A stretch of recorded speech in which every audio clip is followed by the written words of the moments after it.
ഹരേ കൃഷ്ണ. നമസ്കാരം. എല്ലാ സജ്ജനങ്ങൾക്കും ചാനലിലേക്ക് സ്വാഗതം. നിങ്ങൾ ചോദിക്കുന്നതൊന്നും ഗുരുവായൂരപ്പൻ നൽകുന്നില്ല എന്ന് പരാതിയുണ്ടോ? പ്രാർത്ഥിച്ചിട്ടും ഫലമില്ല എന്ന് കരുതി വിതുമ്പുന്നവരാണോ നിങ്ങൾ? എങ്കിൽ ഒന്നോർക്കുക, ഭഗവാൻ നമുക്ക് നൽകുന്നത് നമ്മൾ ചോദിക്കുന്നതല്ല, നമുക്ക് ഏറ്റവും അനിവാര്യമായതാണ്. ഗുരുവായൂരപ്പന്റെ നടയിൽ നടന്ന ഇന്നും ഭക്തർ വിശ്വസിക്കുന്ന ആ സത്യം അറിഞ്ഞാൽ നിങ്ങളുടെ കണ്ണു നിറയും, മനസ്സ് മാറും. ഏവർക്കും പാഞ്ചജന്യം ചാനലിലേക്ക് സ്വാഗതം. നമ്മുടെ പഴയ ചാനൽ ഏകദേശം 3 ലക്ഷത്തോളം സബ്സ്ക്രൈബേഴ്സ് ഉണ്ടായിരുന്ന പഴയ ചാനൽ നഷ്ടപ്പെട്ടു. ഏവരും ഈ ചാനലൊന്ന് സബ്സ്ക്രൈബ് ചെയ്ത് സപ്പോർട്ട് ചെയ്യണേ. വർഷങ്ങൾക്ക് മുമ്പ് നടന്ന ഒരു അനുഭവം. സാമ്പത്തികമായി തകർന്ന പാവം ഭക്തൻ ഭഗവാനെ കാണാൻ ഗുരുവായൂരിലെത്തി. തൻ്റെ കയ്യിലുണ്ടായിരുന്ന അവസാനത്തെ നാണയത്തുട്ടുകളും ഭഗവാനെ കാണിക്കു. ആ മനുഷ്യന് ഒരു വലിയ ആഗ്രഹമുണ്ടായിരുന്നു. തൻ്റെ മകളുടെ കല്യാണം ഭംഗിയായി നടക്കണം. അതിന് വലിയൊരു തുക ചെലവാകും. മറ്റാരും സഹായിക്കാനില്ലാത്ത ആ ഭക്തൻ ഒടുവിൽ ശ്രീകോവിലിന് മുന്നിൽ നിന്ന് കണ്ണീരോടെ ഭഗവാനോട് പ്രാർത്ഥിച്ചു. ഭഗവാനെ, നീയൊന്ന് വിചാരിച്ചാൽ എൻ്റെ ദുരിതം സർവ്വതും തീരുമല്ലോ. അങ്ങനെ ദിവസങ്ങൾ കടന്നുപോയി.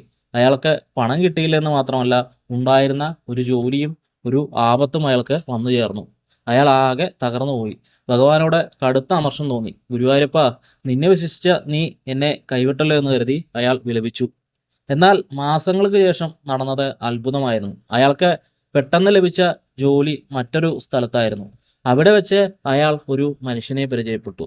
ആ വ്യക്തി അയാളുടെ മകൾക്ക് അനുയോജ്യനായ വരൻ്റെ പിതാവായിരുന്നു. യാതൊരു സ്ത്രീധനവും വാങ്ങാതെ മകളെ പൊന്നുപോലെ നോക്കാമെന്ന് പറഞ്ഞ് അവർ വിവാഹം നടത്തി. അപ്പോഴാണ് ആ ഭക്തൻ തിരിച്ചറിഞ്ഞത്, താൻ ഭഗവാനോട് പണമാണ് ചോദിച്ചത്. എന്നാൽ ഭഗവാൻ നൽകിയത് ആ പണത്തേക്കാൾ വിലയുള്ള സമാധാനവും മറ്റൊരു നല്ല ബന്ധവും കൂടിയാണ്. ഇവിടെയാണ് നാം തിരിച്ചറിയേണ്ടത്.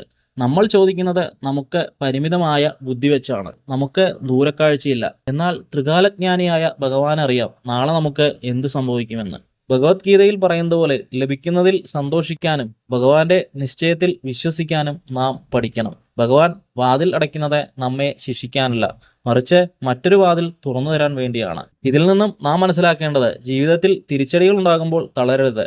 നിങ്ങളുടെ പ്രാർത്ഥനകൾക്ക് ഉടൻ കിട്ടുന്നില്ലെങ്കിൽ അതിനർത്ഥം ഭഗവാൻ നിങ്ങൾക്ക് ഇതിനേക്കാൾ വലിയ മറ്റെന്തോ കരുതിയിട്ടുണ്ട് എന്നാണ്. ക്ഷമയോടെ കാത്തിരിക്കുക. തടസ്സങ്ങൾ അനുഗ്രഹങ്ങളാണ്. ഭഗവാനിൽ സർവവും സമർപ്പിക്കുക. നിങ്ങളുടെ ഭാരം ഭഗവാൻ ഏറ്റെടുക്കും. ഭഗവാൻ എപ്പോഴും നിങ്ങളോടൊപ്പം ഉണ്ടാകട്ടെ എന്ന് ആത്മാർത്ഥമായി പ്രാർത്ഥിക്കുന്നു. നന്ദി, നമസ്കാരം.